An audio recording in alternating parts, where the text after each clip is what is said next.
Le Christ, la lumière des nations, éclaire le visage de son Église, qu'il envoie dans le monde entier pour annoncer l'Évangile à toute créature. Marc 16, 15. Ainsi, peuple de Dieu au milieu des nations, l'Église attentive aux nouveaux défis de l'histoire et aux efforts que les hommes accomplissent dans la recherche du sens de la vie, propose à tous la réponse qui vient de la vérité, de Jésus-Christ et de son Évangile. Nous devons toujours avoir la vive conscience de notre devoir à tout moment de scruter les signes des temps et de les interpréter toujours à la lumière de l'Évangile, de telle sorte que nous puissions répondre d'une manière adaptée à chaque génération aux questions éternelles des hommes sur le sens de la vie présente et future et sur leurs relations réciproques.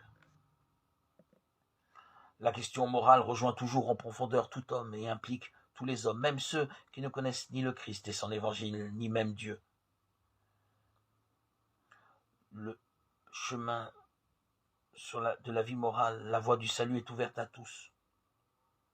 Ceux qui, sans qu'il y ait de leur faute, ignorent l'évangile du Christ et cherchent pourtant Dieu d'un cœur sincère et s'efforcent, sous l'influence de sa grâce, d'agir de façon à accomplir sa volonté, telle que leur conscience la leur révèle et la leur dicte, ceux-là peuvent arriver au salut éternel.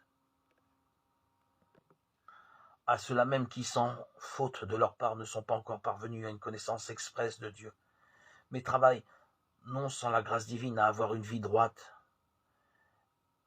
Il est évident que la divine providence ne peut refuser les secours nécessaires à leur salut. En effet, tout ce qui est chez eux peut se trouver de bon et de vrai, doit être considéré comme une préparation évangélique et comme un don de celui qui illumine tout homme, pour que finalement il ait la vie.